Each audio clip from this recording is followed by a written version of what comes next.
राधे राधे और जय श्री राम। आज हम फिर आए हैं आपके लिए एक नई कहानी नहीं, राम मंदिर इतिहास लेकर। हर तरफ राम मंदिर के चर्चे हैं तो हमें भी राम मंदिर के इतिहास को जानने की इच्छा हुई। राम मंदिर के इतिहास को जाना और लगा कि आप सभी को भी इस इतिहास से अवगत कराया जाए। तो शुरू करते हैं आज की वीडियो। भगवान राम की नगरी अयोध्या में 22 जनवरी 2024 को श्री राम मंदिर में रामलला की प्राण प्रतिष्ठा होगी। इस अवसर पर को खास बनाने के लिए व्यापक तैयारियां की जा रही है। मंदिर के उद्घाटन के साथ ही अयोध्या में बना राम मंदिर भारत समेत दुनिया भर में फैले हिंदुओं के लिए आस्था का बड़ा केंद्र बनकर उभरेगा। आज जो भव्य राम मंदिर आकार ले रहा है, उसके पीछे दशकों तक चली लंबी कानूनी लड़ाई है। अयोध्या में राम मंदिर निर्माण का सफर काफ़ी चुनौतियों भरा रहा है। बाबरी विवाद, अदालतों में चली लंबी लड़ाई और फिर शीर्ष अदालत में फैसले के बाद मंदिर का निर्माण शुरू होना। अब देशवासियों को इंतजार है तो 22 जनवरी 2024 का। आइए अब आपको इतिहास में लेकर चलते हैं। किस्सा 1526 से शुरू होता है। ये वो साल था जब मुगल शासक बाबर भारत आया था। 2 साल बाद बाबर के सूबेदार मीर बाकी ने अयोध्या में एक मस्जिद बनाई। यह मस्जिद उसी जगह बनी जहां भगवान राम का जन्म हुआ था। बाबर के सम्मान में मीर बाकी ने इस मस्जिद का नाम बाबरी मस्जिद दिया। ये वो दौर था जब मुगल शासक पूरे देश में फैल रहा था। मुगलों और नवाबों के शासन के दौरान 1528 से 1853 तक इस मामले में हिंदू बहुत मुखर नहीं हो पाए। 19वीं सदी में मुगलों और नवाबों का शासन कमज़ोर पड़ने लगा। अंग्रेज हुकूमत प्रभावी हो चुकी थी। इस दौर में ही हिंदुओं ने यह मामला उठाया और कहा कि भगवान राम के जन्म स्थान मंदिर को तोड़कर मस्जिद बना ली गई है। इसके बाद से रामलला के जन्म स्थान को वापस पाने की लड़ाई शुरू हुई। मीर बाकी के मस्जिद बनाने के 330 साल बाद 1858 में लड़ाई कानूनी हो गई, जब पहली बार परिसर में हवन पूजन करने के एक FRI हुई। अयोध्या रिविजडेंट किताब के मुताबिक 1 दिसंबर 1858 को अवध के थानेदार शीतल दुबे ने अपनी रिपोर्ट में बताया कि परिसर में चबूतरा बना है। ये पहली कानूनी दस्तावेज है जिससे परिसर के अंदर राम के प्रतीक होने के प्रमाण है। इसके बाद तारों की एक बाड़ खड़ी कर विवादित भूमि के आंतरिक और बाहरी परिसर में मुसलमानों और हिंदुओं को अलग अलग पूजा और नमाज की इजाज़त दी गई। 1858 में हुई घटना के 27 साल बाद 1885 में राम जन्मभूमि के लिए लड़ाई अदालत पहुंची, जब निर्मोही अखाड़े के महंत रघुबर दास ने फैजाबाद में न्यायालय में स्वामित्व को लेकर दीवानी मुकदमा दायर किया।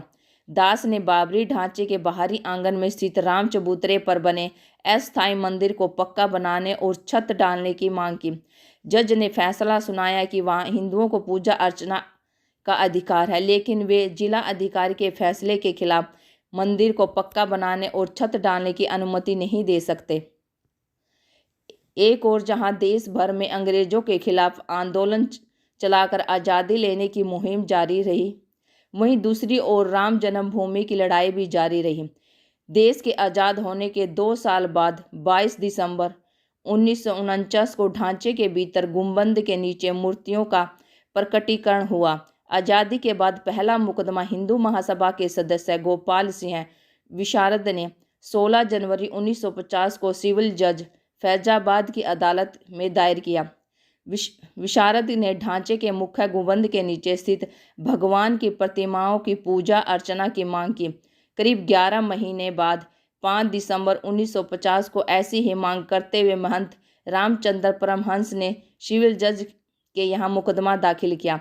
मुकदमे में दूसरे पक्ष को संबंधित स्थल पर पूजा अर्चना में बाधा डालने से रोकने की मांग रखी गई। 3 मार्च 1951 को गोपाल सिंह विशारद मामले में न्यायालय ने मुस्लिम पक्ष को पूजा अर्चना में बाधा डालने की हिदायत दी। ऐसा ही आदेश परमहंस की तरफ से दायर मुकदमे में भी दिया गया। 17 दिसंबर 1959 को रामानंद संप्रदाय की तरफ से निर्मोही अखाड़े के 6 व्यक्तियों ने मुकदमा दायर कर इस स्थान पर अपना दावा ठोका। साथ ही मांग रखी कि रिसीवर पर प्रियदत्त राम को हटाकर उन्हें पूजा अर्चना की अनुमति दी जाए। यह उनका अधिकार है। मुकदमों की कड़ी में एक और मुकदमा 18 दिसंबर 1961 को दर्ज किया गया। यह मुकदमा उत्तर प्रदेश के केंद्रीय सुन्नी वक्फ बोर्ड ने दायर किया। कहा कि यह जगह मुसलमानों की है, ढांचे को हिंदुओं से लेकर मुसलमानों को दिया जाए, ढांचे के अंदर मूर्तियां हटा दी जाए। ये मामले न्यायालय में चलते रहे। फैसलों की बात करें, इससे पहले राम काज के लिए कुछ और अदालतों ने की तरफ चलते रहे। बात 1982 की है। ये वो साल था जब विश्व हिंदू परिषद ने राम, कृष्ण और शिव के स्थानों पर मस्जिदों के निर्माण को साजिश करार दिया और उनकी मुक्ति के लिए अभियान चलाया, ऐलान किया। 2 साल बाद 8 अप्रैल 1984 को दिल्ली में संत महात्माओं, हिंदू नेताओं ने अयोध्या के श्री राम जन्मभूमि स्थल की मुक्ति और ताला खुलवाने को आंदोलन का फैसला किया। जनवरी 1989 में प्रयाग में कुंभ मेले के दौरान मंदिर निर्माण के लिए गांव-गांव शिला पूजन कराने का फैसला हुआ। साथ ही 9 नवंबर 1989 को श्री राम जन्मभूमि स्थल पर मंदिर के शिलान्यास की घोषणा की गई। काफ़ी विवाद और खींचतान के बाद तत्कालीन प्रधानमंत्री राजीव गांधी ने शिलान्यास की इजाज़त दे दी। बिहार निवासी कामेश्वर चौपाल से शिलान्यास कराया गया। आंदोलन तेज हो रहा था। इस बीच लाल कृष्ण आडवाणी रथ यात्रा लेकर निकले। इस यात्रा ने राम जन्मभूमि आंदोलन को और धार दे दी। देश की राजनीति तेजी से बदल रही थी। आडवाणी गिरफ्तार हुए। गिरफ्तारी के साथ केंद्र में सत्ता परिवर्तन भी हुए। भाजपा के समर्थन में बनी जनता दल की सरकार गिर गई। कांग्रेस के समर्थन से चंद्रशेखर प्रधानमंत्री बने। ये सरकार भी ज़्यादा नहीं चली। नए सिरे से चुनाव हुए और एक बार फिर केंद्र में कांग्रेस सत्ता में आई। इन सब के बीच आई वो ऐतिहासिक तारीख जिसका जिक्र किए बिना ये किस्सा पूरा नहीं हो सकता। तारीख थी 6 दिसंबर 1992। इस दिन अयोध्या पहुंचे हजार कार सेवकों ने विवादित ढांचा गिरा दिया। इसी दिन शाम को अस्थायी मंदिर बनाकर पूजा अर्चना शुरू कर दी। केंद्र की तत्कालीन पीवी नरसिम्हा राव सरकार ने राज्य की कल्याण सरकार सहित अन्य राज्यों की भाजपा सरकार को भी बर्खास्त कर दिया।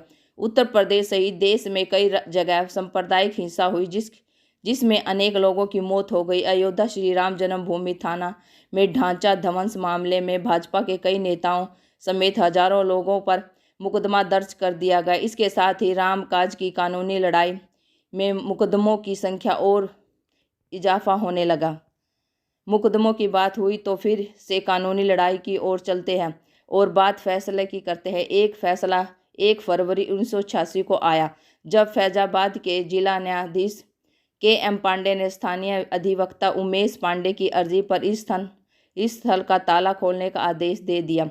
फैसले के खिलाफ इलाहाबाद उच्च न्यायालय की लखनऊ खंडपीठ के दायर अपील खारिज हो गई। बाबरी ढहाए जाने के 2 दिन बाद 8 दिसंबर 1992 को अयोध्या में कर्फ्यू लगा था। वकील हरिशंकर जैन ने उच्च न्यायालय की लखनऊ खंडपीठ में गुहारी लगाई कि भगवान भूखे हैं, राम भोग की अनुमति दी जाए। करीब 25 दिन बाद 1 जनवरी 1993 को न्यायाधीश हरिनाथ तिलहरी ने दर्शन पूजन की अनुमति दे दी। 7 जनवरी 1993 को केंद्र सरकार ने ढांचे वाले स्थान और कल्याण सिंह सरकार द्वारा न्यास को दी गई भूमि सहित यहाँ पर कुल 67 एकड़ भूमि का अधिग्रहण कर लिया। अप्रैल 2002 में उच्च न्यायालय की लखनऊ खंडपीठ ने विवादित स्थल का मालिकाना हक तय करने के लिए सुनवाई हुई। उच्च न्यायालय ने 5 मार्च 2003 को भारतीय पुरातत्व सर्वेक्षण को संबंधित स्थल पर खुदाई का निर्देश दिया गया। 22 अगस्त 2003 को भारतीय पुरातत्व सर्वेक्षण ने न्यायालय को रिपोर्ट सौंपी। इसमें संबंधित स्थल पर जमीन के नीचे एक विशाल हिंदू धार्मिक ढांचा मंदिर होने की बात कही गई। 30 सितंबर 2010 को इलाहाबाद उच्च न्यायालय ने इस स्थल को तीनों पक्षों श्री राम लला विराजमान निर्मोही अखाड़ा और सुन्नी सेंट्रल वक्फ बोर्ड में बराबर बांटने का आदेश दिया। न्यायाधीशों के बीच वाले गुंबद के नीचे जहां मूर्तियां थी उसे जन्म स्थान माना। इसके बाद मामला उच्च न्यायालय पहुंचा। 21 मार्च 2017 को सर्वोच्च न्यायालय ने मध्यस्थता में मामले सुलझाने की पेशकश की। यह भी कहा कि दोनों पक्ष राजी हों तो वह भी इसके लिए तैयार है। 6 अगस्त 2019 को सर्वोच्च न्यायालय ने प्रतिदिन सुनवाई शुरू की। 16 अक्टूबर 2019 को सर्वोच्च न्यायालय में सुनवाई पूरी हुई और कोर्ट ने फैसला सुरक्षित रख दिया। इससे पहले 40 दिन तक लगातार सुप्रीम कोर्ट में सुनवाई हुई। 9 नवंबर 2019 को 134 साल से चली आ रही लड़ाई में अब वक्त था अंतिम फैसले का। 9 नवंबर 2019 को सर्वोच्च न्यायालय ने संबंधित स्थल को श्री राम जन्मभूमि माना और 2.77 एकड़ भूमि रामलला के स्वामित्व की मानी। वहीं निर्मोही अखाड़ा और सुन्नी बोर्ड के दावों को खारिज कर दिया गया। इसके साथ ही कोर्ट ने निर्देश दिया कि मंदिर निर्माण के लिए केंद्र सरकार 3 महीने में ट्रस्ट बनाए और ट्रस्ट निर्मोही अखाड़े के एक प्रतिनिधि को शामिल करें। इसके अलावा यह भी आदेश दिया गया कि उत्तर प्रदेश की सरकार मुस्लिम पक्ष को वैकल्पिक रूप में मस्जिद बनाने के लिए 5 एकड़ भूमि किसी उपयुक्त स्थान पर उपलब्ध कराए। इसी के साथ दशकों से चली आ रही लंबी कानूनी लड़ाई समाप्त हो गई। अब बारी थी निर्माण की। 5 फरवरी 2020 को प्रधानमंत्री नरेंद्र मोदी ने अयोध्या में मंदिर निर्माण के लिए राम जन्मभूमि तीर्थ क्षेत्र ट्रस्ट की घोषणा की। ठीक 6 महीने बाद 5 अगस्त 2020 को अयोध्या में राम मंदिर की आधारशिला रखी गई, जिसमें पीएम मोदी शामिल हुए। अब 22 जनवरी 2024 को मंदिर में भगवान राम की प्राण प्रतिष्ठा होगी, जिसके बाद मंदिर लोगों के लिए खुल जाएगा। आज की वीडियो आपको कैसी लगी? अगर अच्छी लगी है तो वीडियो को लाइक, शेयर और अच्छा सा कमेंट जरूर करें। चैनल को सब्सक्राइब जरूर कर ले ताकि चैनल की हर अपडेट आप तक पहुंच सके। Thank you for watching my video. जय हिंद, जय भारत, जय श्री राम।